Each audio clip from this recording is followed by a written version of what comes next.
It's my feel-good breakfast show. Welcome back, you beautiful souls. It is indeed a Friday, and we are celebrating all things ahead of the weekend, most notably a showdown of note happening up north. So the Netherlands, they have been in dominant form in the Women's Junior Hockey World Cup. Get this, scoring 38. That is insane. 38 times without conceding a single goal in their three-group stage That is like games. an average of over 10, 12, 13. Now they are gearing up for the quarterfinals against South Africa later today, and our sports reporter, Michael Pedro, caught up with one of their players ahead of this crucial knockout game. Let's check it out. Come on, Proteas. Come on. Thanks very much, guys. We are here with the Netherlands goalkeeper, Sophie Turkala. The Netherlands up against South Africa in that first quarter-final come Friday. Sophie, thank you very much for joining us this morning. You guys are coming up against South Africa on Friday, the hosts of the tournament. How are you feeling about facing them? Well, we are very excited to play against the home country and play for a home crowd.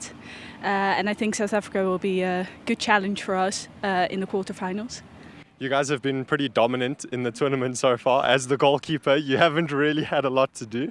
But how do you think your team has fared overall so far?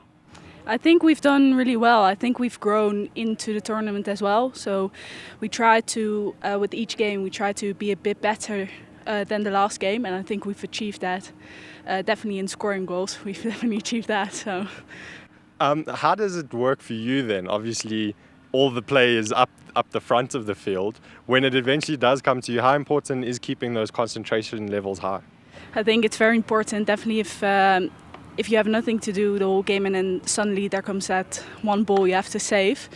I'll try to keep coaching to keep my concentration at the highest level, so I'll be ready when the ball eventually comes.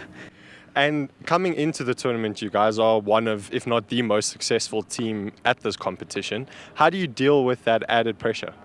Our whole preparation for December we were at a really high level, and I think we've just put that through here, and we just got here to just play hockey, which we do as a hobby and we love it. So I think the pressure of us being the Netherlands doesn't really weigh on our shoulders. And we're just here to play some good hockey, which I think hopefully we'll be able to achieve. And have you guys been getting a lot of support from back home as you've gone on in this tournament? Yeah, well, most of our parents are also coming, so that will be quite nice for the quarterfinals. So they'll all be cheering on for us. And then, all our friends and family, they're supporting from back home, and also just our teams and coaches from our clubs. So that's quite nice. Sophie, thank you very much for taking time to chat to us. Best of luck for the game on Friday. And if you guys do go through to the tournament, hopefully you go on and win. Thank you. Well, there you go, guys. We've chatted to Sophie Turkala, the goalkeeper for the Netherlands under-21 team. They're taking on South Africa in that all-important quarterfinal on Friday. Hopefully, South Africa can get a result, but if they don't, the Netherlands will definitely be the favourites to go on and win the whole tournament.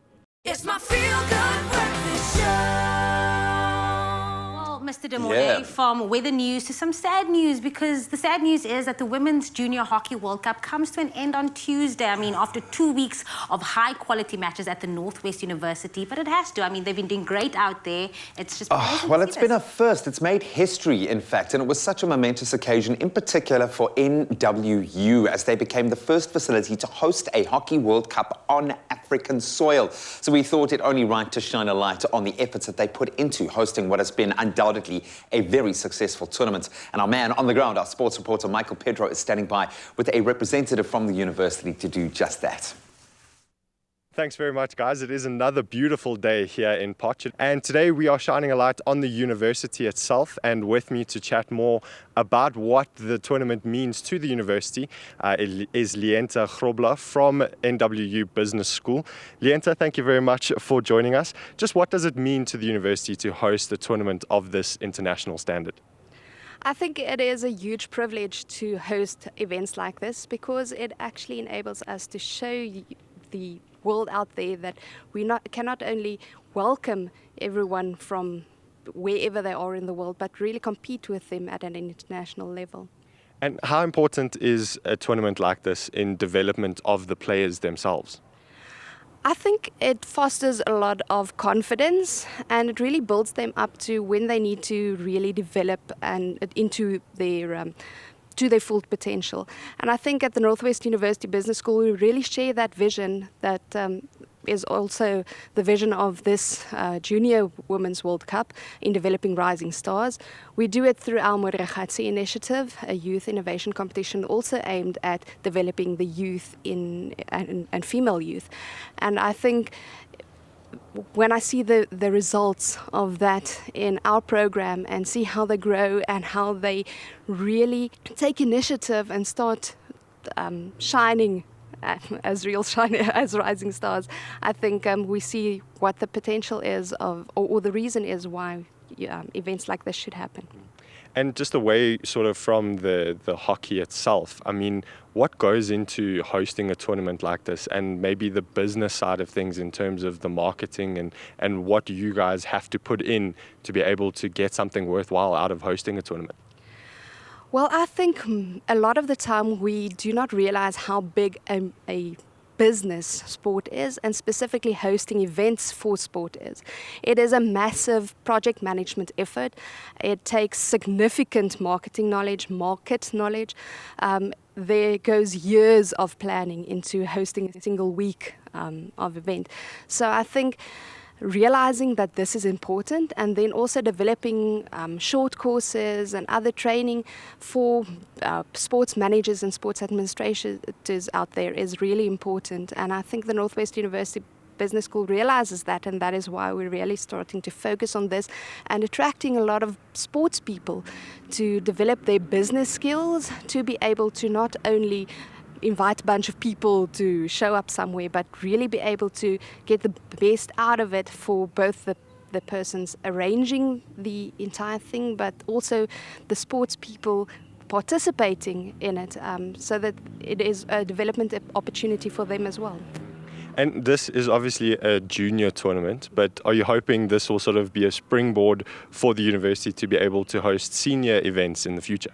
Yes, definitely.